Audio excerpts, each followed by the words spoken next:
A bit of preface here. I was around 10, maybe 11 years old when this happened. Old enough to stay home alone, but not old enough to recognize some very obvious red flags. I attended camp over the summer, the typical 8 to 3 routine.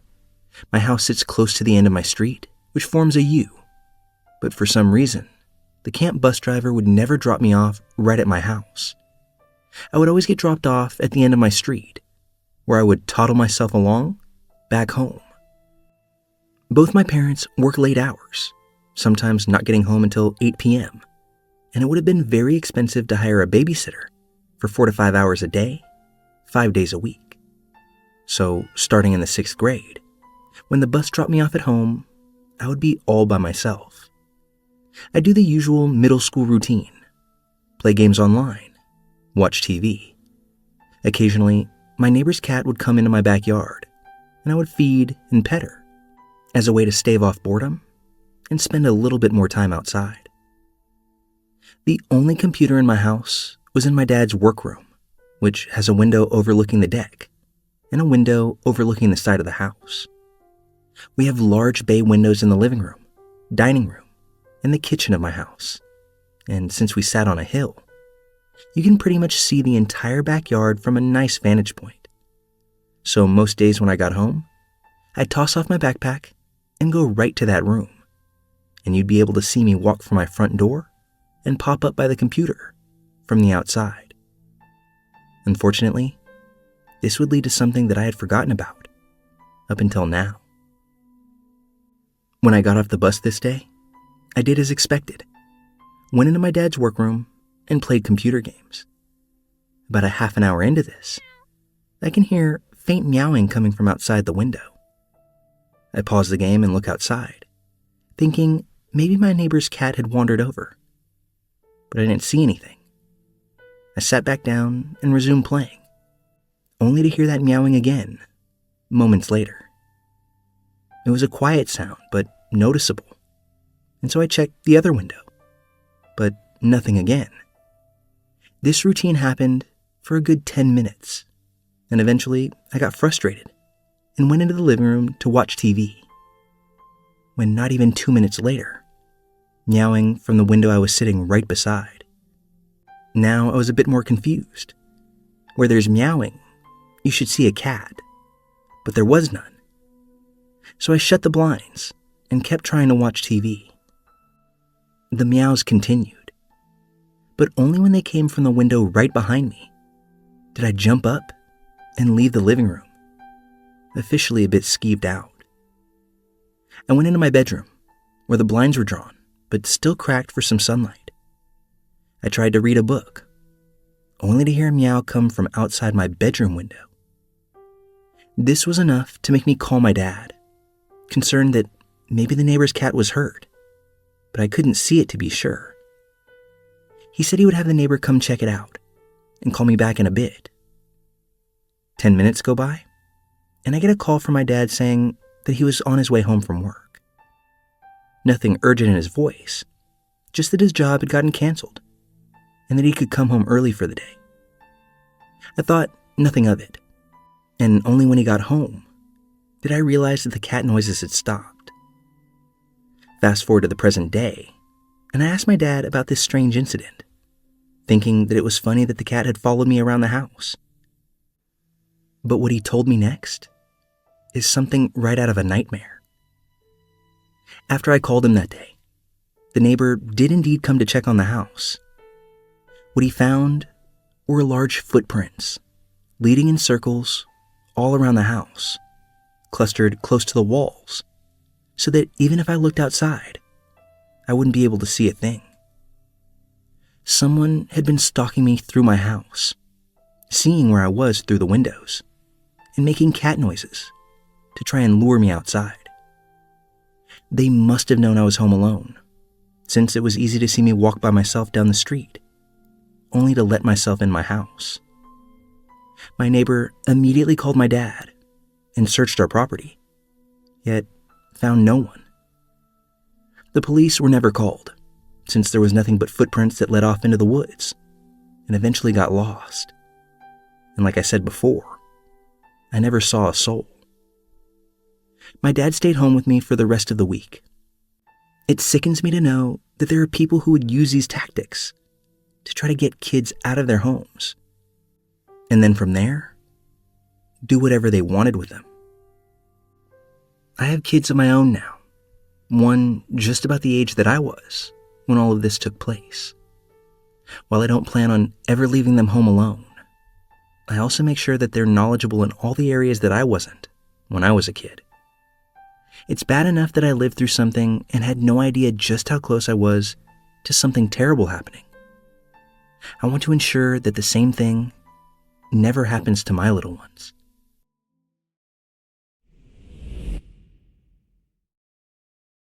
I'm going to share a story from my childhood, one of the ones that still gives me a good haunt to this day.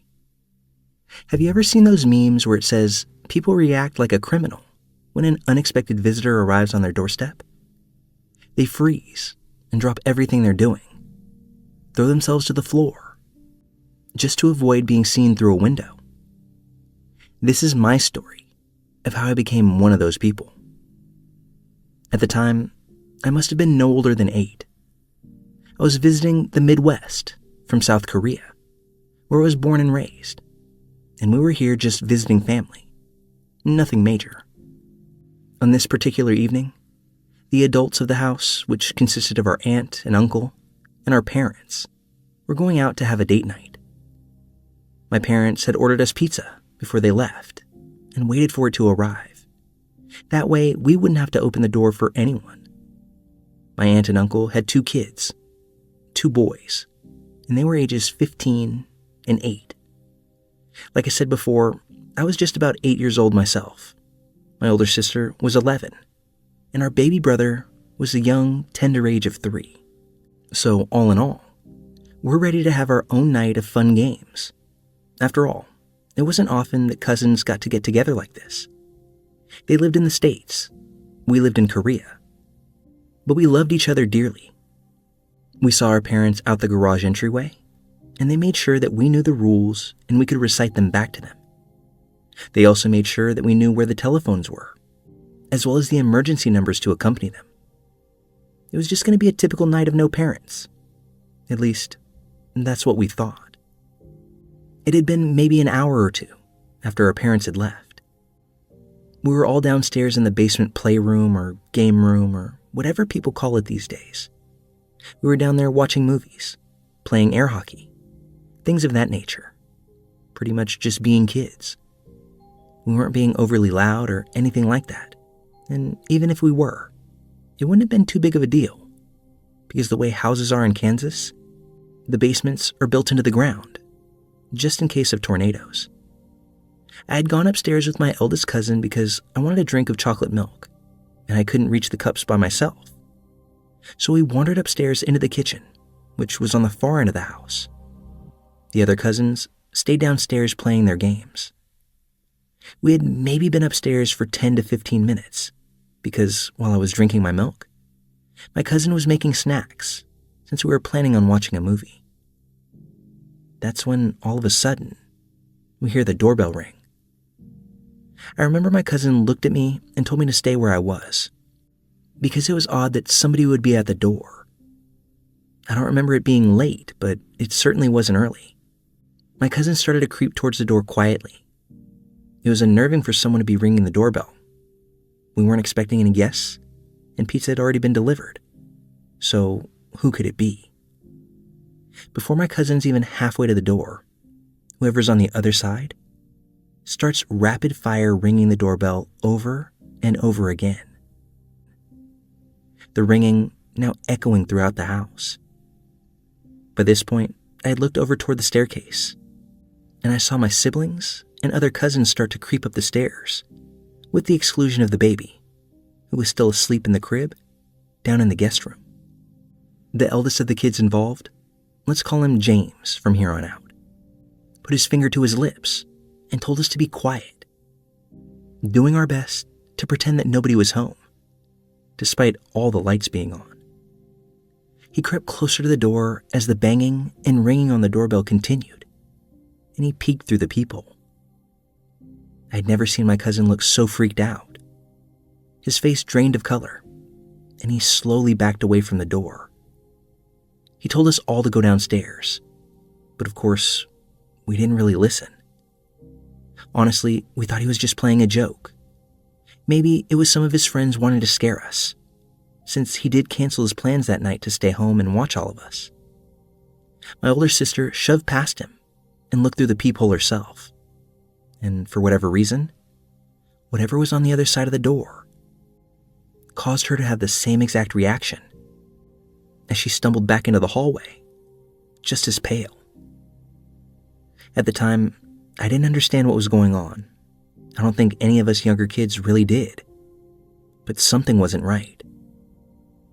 After a while, I'm going to guess another 15 or 20 minutes, whoever was at the door stopped ringing the doorbell, and all was quiet again.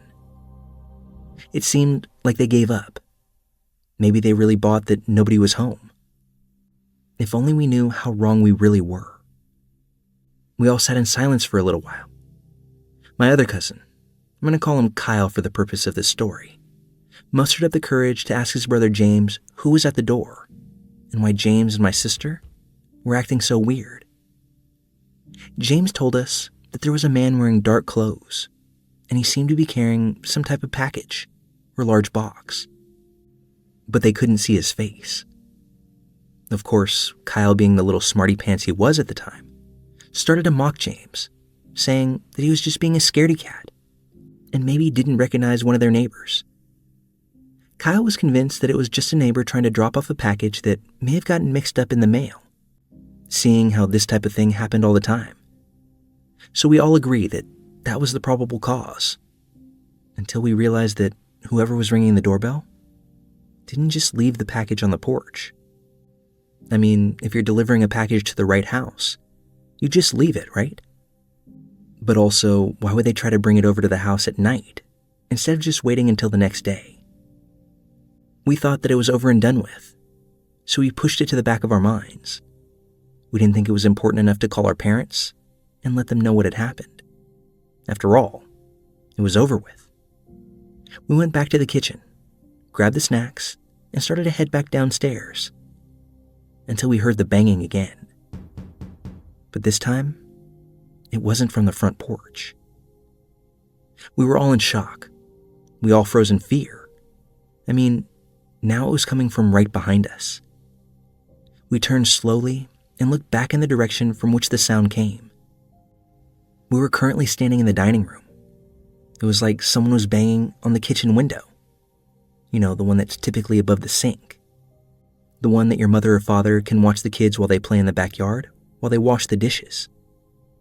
So James and my older sister, who we'll call Nicole at this point, got down on their hands and knees, and they crawled back into the kitchen, much against our advice.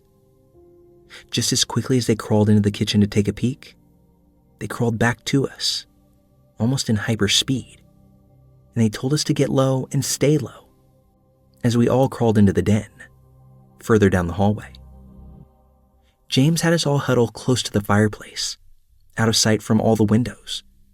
He told us to stay there. He was doing his best to take charge. He was protecting his house and family the best he knew how. James quickly crawled away. I didn't know where exactly he was going, but I was scared. The banging was getting louder, and it was getting closer and closer. At some point, I remember starting to cry. I remember Kyle putting his hand over my mouth, and my sister hugging us all tight. Around that time, we saw James start to reappear back around the corner, and he had his baseball bat. He had crawled up another staircase to get to his room, just to grab his weapon. He crawled past us, putting a finger to his lips again, and that's when we realized that he was crawling towards the doggy door. He was attempting to close off the one entrance to the house that wasn't secured. Thankfully, he managed to get it latched in time because we don't think the man outside had realized that the house even had a doggy door. But when he heard the lock click into place, the banging became more erratic, more violent. Then, all of a sudden, much like before, the banging just stopped, although we heard someone pacing back and forth across the porch, slowly, deliberately. His heavy boots thundered across the red oak porch, and then, without warning again, the pacing stopped. Everything was quiet now, eerily quiet. Then, to break the silence, we hear a man's voice call out, "Won't you open the door? I have a package for you." We didn't respond. We stayed as quiet as we could. I'm sure you could have heard our ragged breath if you really tried. The stranger called out again, "Open the door." Again, we didn't answer. The man called out angrily. I said, "Open the door."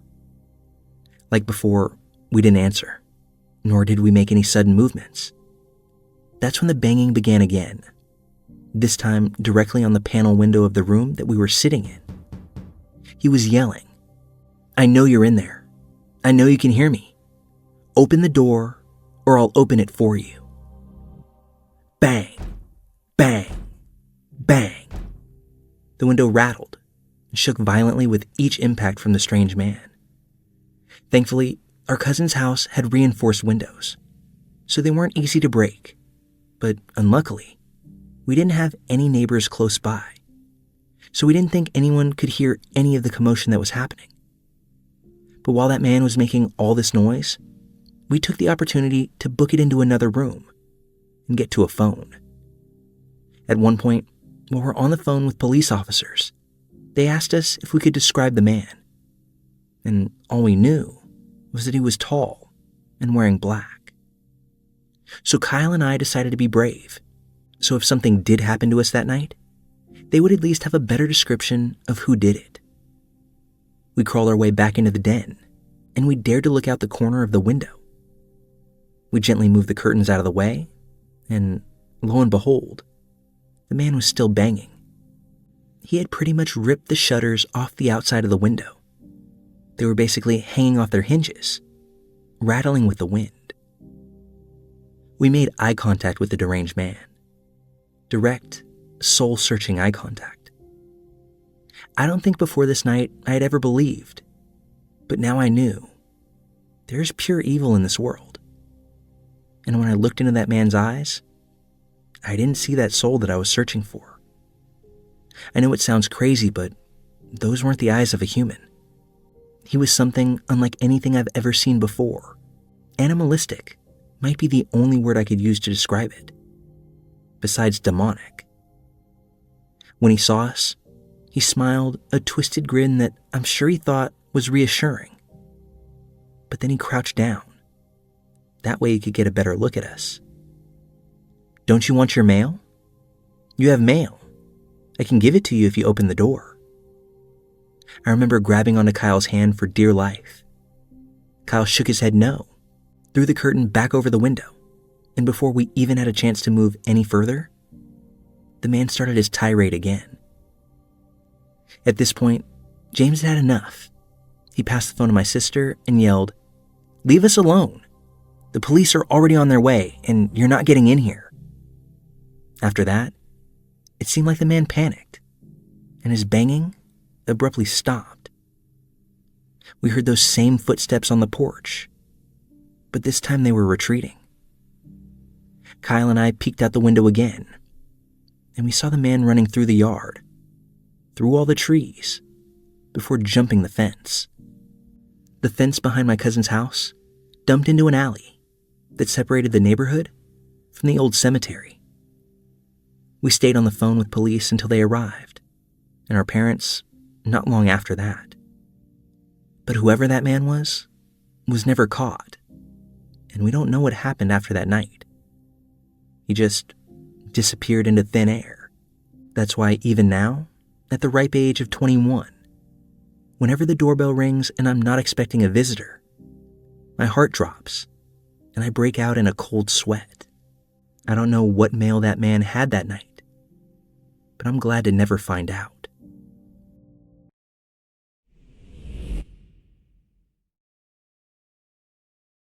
I originally shared this story in a different sub, but was told that it might fit in better here.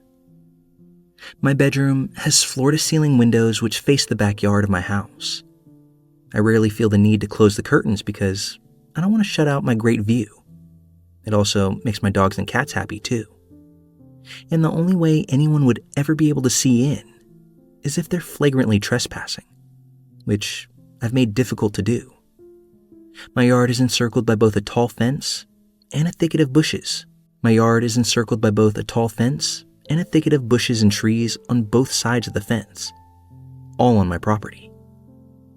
A couple weeks ago, I pulled into my driveway and was greeted by a woman waiting for me. She claimed that she was there, quote, out of concern for the neighborhood children. According to her, she and her kids had seen me through my windows, dressed inappropriately, while they were on a hike. I told her plainly that that wasn't possible, because the only way anyone could see into my windows would be through my own backyard, which is far from any hiking trail. She replied with a condescending, "Well, sweetie, I'm sorry, but I have proof."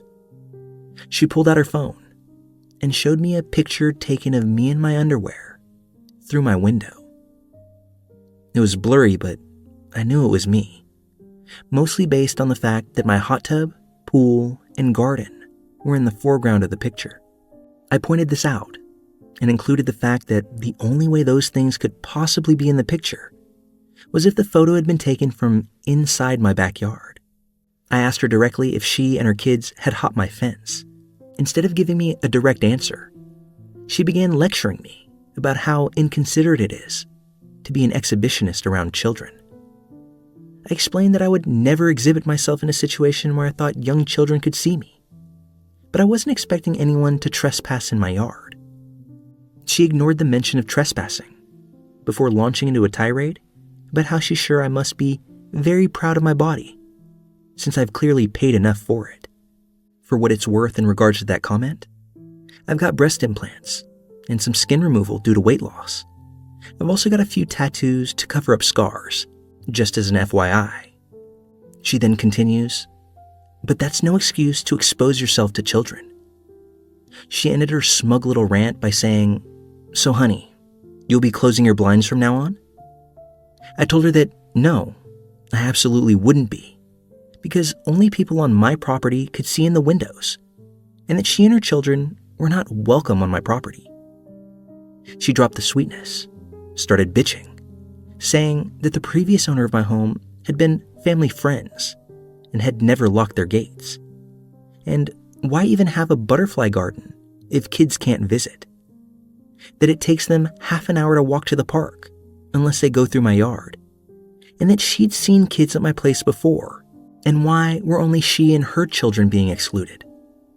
At this point, I was absolutely pissed. I told her that I locked my gates to keep assholes like her out, but she just kept harping on the fact that she'd seen other kids at my place. That's when I told her, those are my nephews, who I love, whereas your kids, well, I don't give a single about them. She started crying, almost as if she was possessed.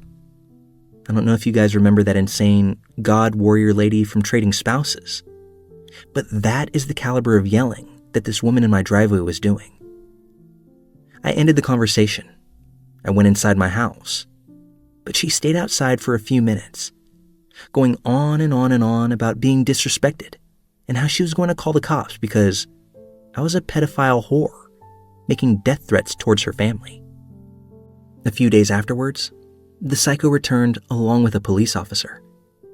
She had reported that I was exposing myself to her kids and making threats on her life. I told the officer my side of the story and showed him my backyard so that he could see that the crazy lady's photo evidence could have only been taken while trespassing on my property. He had printouts of her evidence, and I'm showing him on the pictures that they had to be taken inside my fence, when I realized that the pictures are actually from several different occasions. I'm wearing different garments in some of them. I pointed this out, and I point out again that all of them had to be taken while trespassing. At this point, it seemed to click for the officer that the lady was batshit, though perhaps he already had an inkling. That's when he began questioning her about trespassing and taking pictures of me without my consent. He told us both that actually I could pursue charges if I wanted. That's when she started babbling an insane stream of consciousness, meant to paint me out to be some sort of amoral heathen.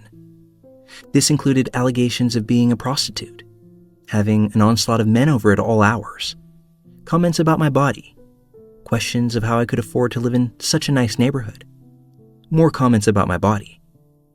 And the wild thing is, I don't think there was a single period in her entire 45 seconds of verbal vomit. I swear, I'm not even doing it justice, but this was a masterclass of insane babble ranting while me and the cop just stared at her. Once she stopped, the cop essentially said, "Well, okay, I'll look into that, but right now we're discussing the issue of trespassing, ma'am, and photographing someone without her consent." This woman ignored that and blurted out, "She said she didn't care if my children died." The officer looked at me with a raised eyebrow, but told her that that's not a crime, and attempted again to redirect to the issues of trespassing and photographing. Well, once again, she ignored that and asked the officer if he had any kids. He told her that he didn't, and she kind of threw up her hands like, "Oh, well, that's the problem here." The officer assured her that the law doesn't change based on whether the responding officer has children or not. The cop then asked me what I wanted to do about this. I said I wanted to drop the whole thing on the condition that she delete the pictures of me on her phone and never again set foot on my property. She didn't want to agree to either condition, but ultimately, the officer persuaded her to hand her phone over, and he went through her pictures and deleted them from all folders. His words. Like, did she have them saved in multiple places? All the while, this acts like she's the one being violated. My second condition was more of a sticking point. This woman did not want to agree to never set foot on my property. She kept diverting the discussion by saying she has other kids over all the time, so I don't see the issue. Well, what if my husband is with the kids? How is he supposed to know? Or if they're with their babysitter? And tearfully, over and over again, I just don't understand what the problem is. Eventually, the officer just gave up and told her that she'd officially been warned whether she wanted to accept that or not. This woman started weeping as if someone had slapped her and had to be escorted out of my yard. I thought that that would be the end of it, but it's come to my attention that she's going around door to door in the neighborhood, claiming that I'm a pedophilic prostitute and asking people to sign a petition to get me to move. Absolute insanity. So now, I'm gonna have to figure out how to issue a cease and desist to this bitch, I guess. What a fucking headache. I can tell you right now, lady, don't come back to my door with this stuff.